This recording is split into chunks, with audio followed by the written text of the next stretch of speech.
Hi hello வணக்கம். இது உங்கள் சிவி ஈஸோன்னு சொல்லலாம். எப்படி இருக்கீங்க? இப்போ பார்த்தீங்கன்னா அந்த கேஸ் வினோத் கொடுத்த கேஸ் ஒரு வழியாக முடிஞ்சுது. எப்பா முடியல அந்த மாதிரி இருந்துச்சு. அதான் ஓரளவுக்கு இன்ட்ரெஸ்டிங்காக தான் போச்சு. ஆனால் திவ்யா வந்துட்டு ஜட்ஜாக போட்டாலும் போட்டாங்க.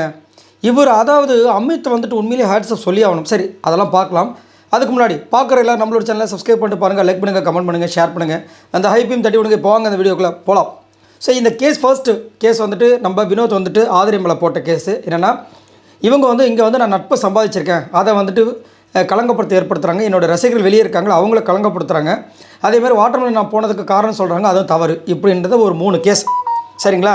இங்கே நம்ம இந்த கேஸ் ஸ்டார்ட் ஆகிறதுக்கு முன்னாடியே பிக் பாஸ் கொடுத்த அந்த டாஸ்க் புக்கில் கிளியராக சொல்லிட்டாங்க, இதை மக்கள் பார்க்குறாங்க. நீங்கள் வந்துட்டு அங்கே தனிப்பட்ட கருத்து வேறுபாடுகளாக கண்டஸ்டண்ட்டாக இருக்கும்போது இருந்திருக்கும். ஆனால் அங்கே ஜட்ஜாக இருக்கும்போது அங்கே என்ன வாதங்கள் வருதோ அதன்படி தான் நீங்கள் படணும்னு சொல்லிட்டாங்க, கிளியராக சொல்லிட்டாங்க.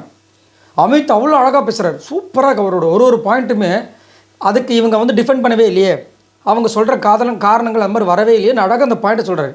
ஆனால் இவங்க சைடில் திவ்யா என்ன பண்ணுறாங்க, நான் அந்த இடத்துல இருந்திருக்கேன், நீங்கள் அந்த இடத்துல இருந்திருக்கீங்கன்னா அங்கே ஜட்ஜாக இருந்தீங்க, அப்போ கண்டஸ்டன் அதை தான் பிக் பாஸ் கிளியராக சொல்கிறேன். அப்போ எதுக்கு இந்த கோர்ட்டு, இந்த கோர்ட்டில் அந்த வக்கீல் வாதாடுறதும் அந்த பாயிண்ட்டை வச்சு தான் பேசணும்னு சொல்லிட்டாங்க.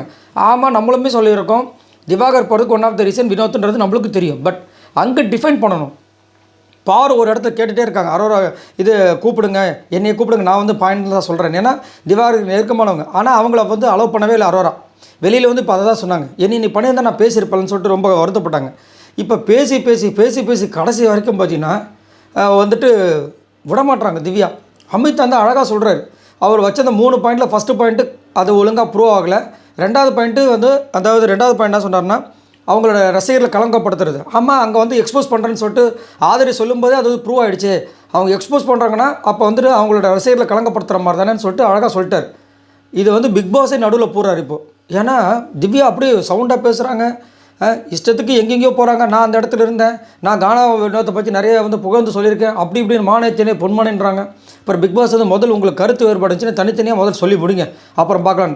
இன்னொரு பக்கம் விஜய் பார்வதிக்கும் வியானாக்கும் ரெஸ்ட் ரூம் போகிறதுக்கு அர்ஜென்ட்டு. அவங்க அந்த இதில் மைக்கில் சொல்லிகிட்டே இருக்காங்க. திடீர்னு அப்புறமா நடுவில் பிக் பாஸ் கூப்பிட்டு வெயிட் பண்ணுங்கன்னு சொல்லிட்டு அதுக்கப்புறம் அவங்க 2 பேரும் அமுச்சு விட்டு அதுக்கப்புறம் எல்லோரும் ரெஸ்ட் ரூமுக்கு ஓடுறாங்க. பேசலாம், ஏக்கர் கணக்கில் பேசக்கூடாதுன்றது தான். ஐயோ திவ்யா அப்பா பேசுகிறாங்க பாருங்கள். ஜட்ஜாக இருக்க சொன்னால் ஜட்ஜாக இல்லாமல் கண்டஸ்டண்ட்டாக இருக்காங்க.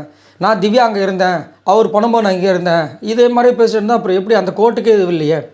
ஆனால் அமித் ரொம்ப அந்த ஆக்டிங்காக இருந்தாலும் சரி, ஒரு டாஸ்க்காக அவர் போகிற எஃபர்ட்டில் உண்மையிலே ஹேட்ஸப்ங்க. கடைசியில் தீர்ப்பு என்னவாச்சுன்னா, இவர் சைடில் ஒரு பாயிண்ட்டு ஃபஸ்ட்டு பாயிண்ட்டை நல்லா ஒத்துக்க முடியாது, ஆனால் ரெண்டாவது பாயிண்ட்டு அந்த மாதிரிலாம் கிடையாதுன்ற மாதிரி வினோத் பக்கம் அவர் அறிக்கையை கொடுத்தாரு, தீர்ப்பு கொடுத்தாரு. ஆனால் திவ்யா எதையுமே அக்செப்ட் பண்ணல. எல்லாமே இந்த பக்கம் தான் வாட்டர்மெலன் பக்கம், அதாவது ஆதரி அவங்களுக்கு தான் சப்போர்ட் பண்ணுற மாதிரி பேசுனாங்க. ஏன்னா அவங்க சார்பாக ஜட்ஜ் இல்லையா, அதனால். ஸோ இது மாதிரி தான் இந்த கேஸ் முடிஞ்சுது. ஆனால் இதை பர்சனலாக எடுத்துக்கிட்டாங்க திவ்யா. ஆனால் அமித் அதை பர்சனலாக எடுத்துக்காமல் அந்த பாயிண்ட்டை வச்சு பேசினார். அந்த கிளாப்ஸுமே வந்துச்சு, ரொம்ப அழகாக இருந்துச்சு. சரி, இதை பற்றி உங்களோட கருத்துக்களை சொல்லுங்கள். பாய் நண்பர்களே.